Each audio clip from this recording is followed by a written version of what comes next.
Hello, everyone. This is Becca Victoria. I am a clinical hypnotherapist, RTT practitioner, and therapist, and also neurotransformation therapy coach, therapist, and practitioner.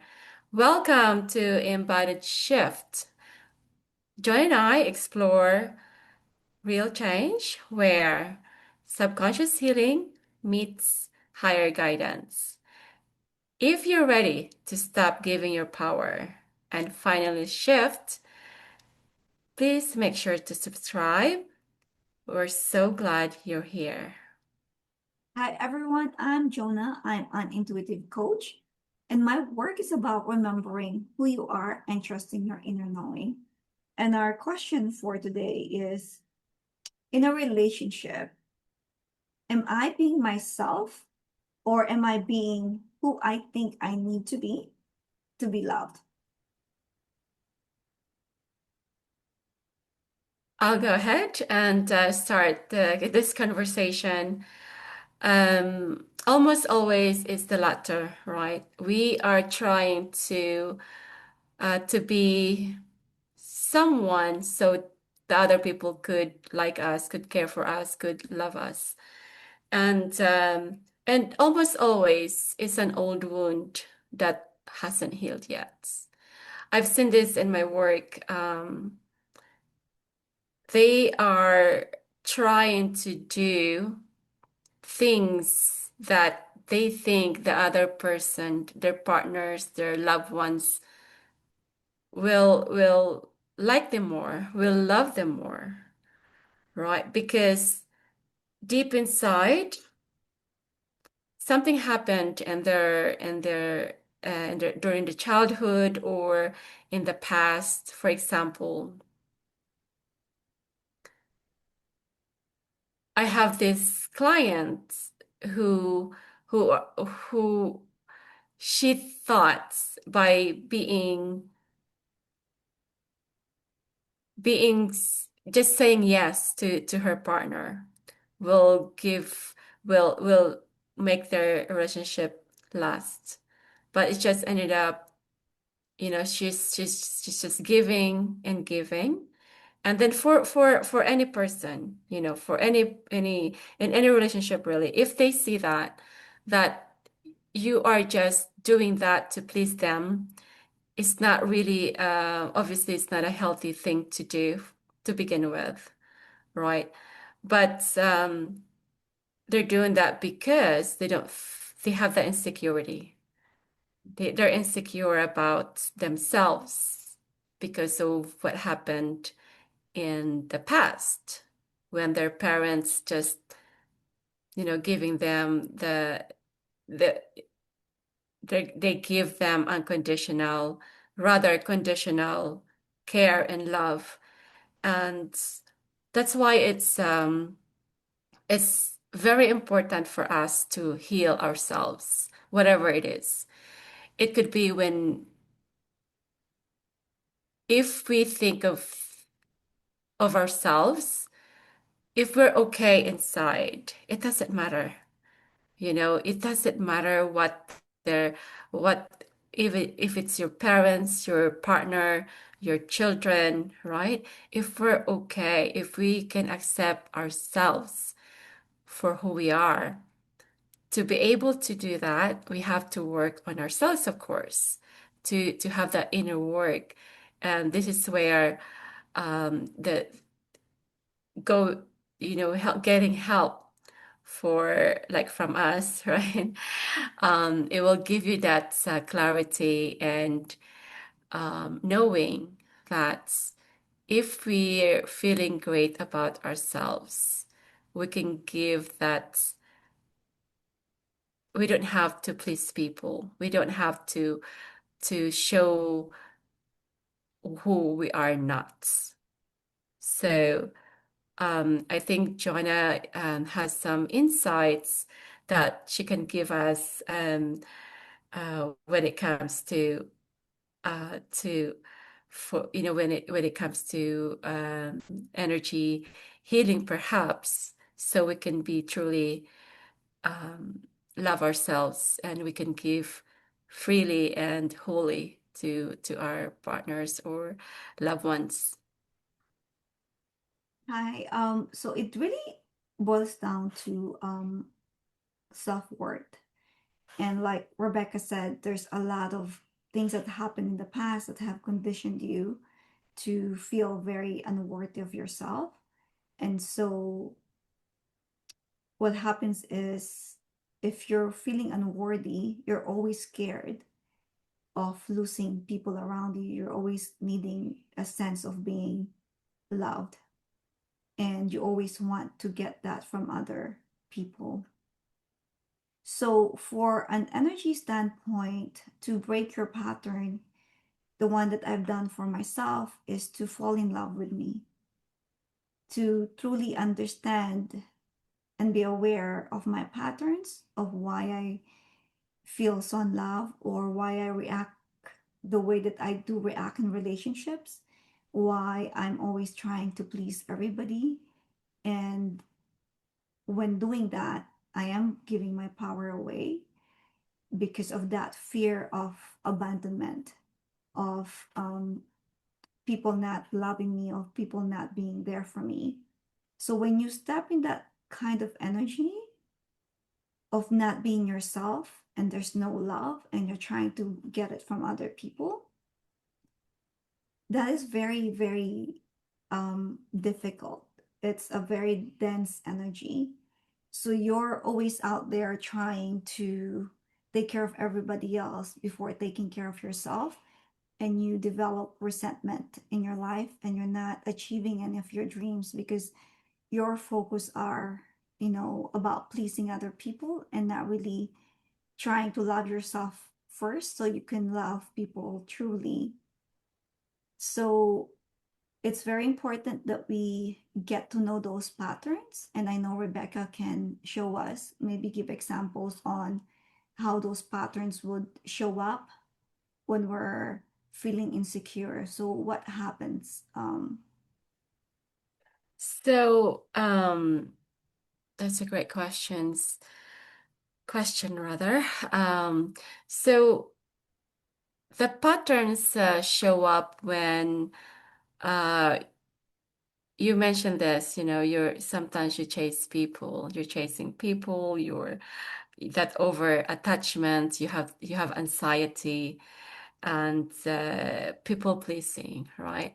So once you notice that, ask yourself, why am I doing this? Why am I chasing, love? Why am I chasing um, disconnection?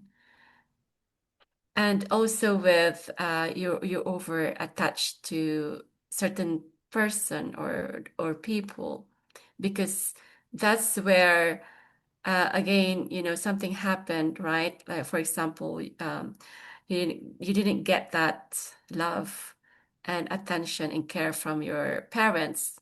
And those are our basic needs, right? To be cared, to be seen, to be heard. So if we didn't get that at a very young age, then we're looking for that in our adult self, which is so going back to that question, so the pattern of if you see yourself just um, having this over attachments and afraid of being abandoned, right? And the anxiety of um, they're gonna leave me. So that's the time you evaluate within and truly work on yourself because you want to stop that patterns immediately. So you can have the best partner. You can be that person. They're gonna see that you're enough. You are whole. When they see that, when they feel that, they're the one who's gonna chase you. They're the one who's gonna say, "Oh my gosh, this person is just um, exuding that confidence, um, that wholeness in you." So break the patterns, right? But you have to be aware of what are those patterns Mhm. and do that action. And I know it's easier said than done, but it can be done. Yeah, it's really that self-awareness that's key because most of the time we don't even know that we're feeling insecure about something because we're not able to relate it. We're not able to connect the dots. Like we think it's just proper to, when you're in a relationship, to always know where, you know, the person was, like, what they're doing, who they're, um, what they're doing, what time they're gonna come home. That if you feel like there's a constant need of knowing, um, that's um, that's a pattern that you have. If you would always want to feel secure, and the way of feeling secure is by knowing where your partner is all the time, Mm, then you'll understand that it's not really healthy. But in our society, it's a norm. It's almost like if I have seen myself having parents, maybe having a mom or a dad who would always want to know where that person is going and always reporting to each other, there's no like real freedom on it because there's no trust. And if you feel that that's a norm and it's a pattern, and you understand that, it's really very unhealthy. Because whenever, in an energy standpoint, whenever you're feeling worried, or unsafe because now your partner is gone for hours and you don't know where they are, if they're doing something that they shouldn't be doing, that's a lot of misalignment in your energy. mm, But having that trust and knowing is more of you not giving your power away, because you can be at home creating something amazing while trusting your partner to be doing something amazing as well.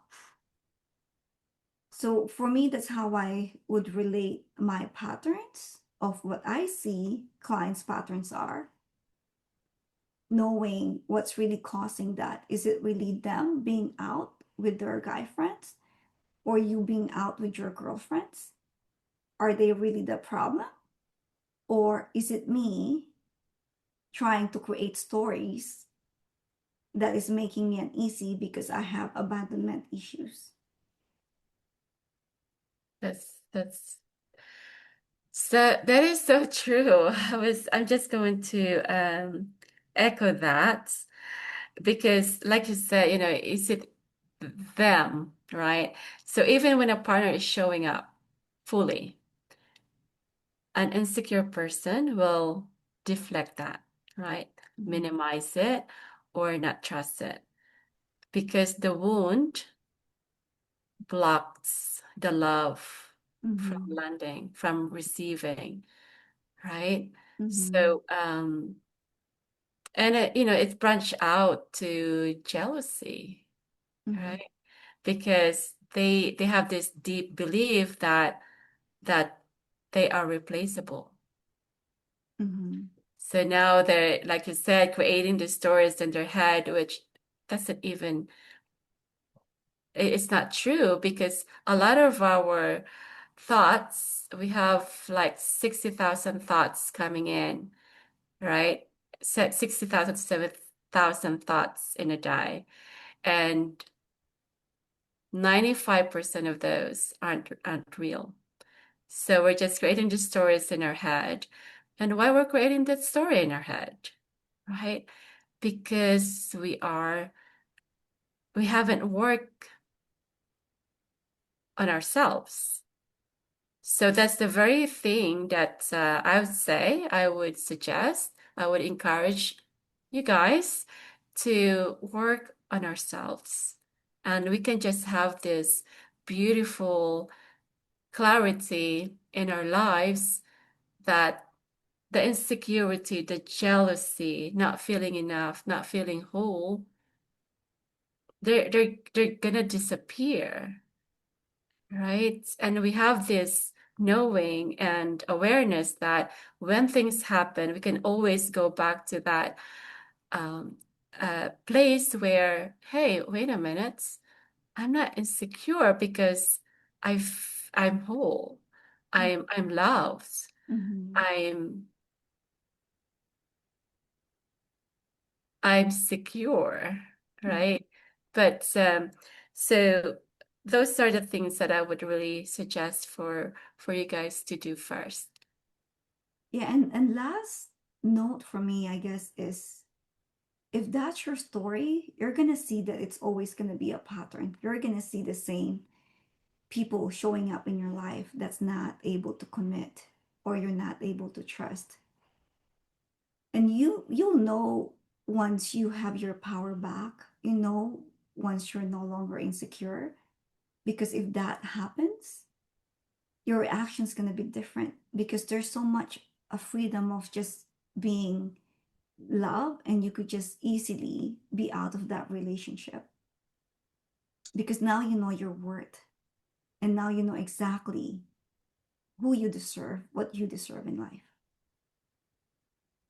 And that's a beautiful place to be, not being afraid, not being, oh, what, thinking of what's your partner doing out there when they're not with you. Oh, it's such a freedom. I've been in this place where I don't even, it's not care. It's not like I don't care, but because I know me, I know who I am. Like I'm not afraid. I'm not insecure. I don't feel, I trust, right? I trust because I trust myself, right? Whatever you're doing out there, that's your problem. That's your issue, not mine. Yes. So, um, so with that, thank you all so much for being with us. Thank you, everybody. And let's all shift together. So please subscribe. And we do appreciate your presence with us. Thank you.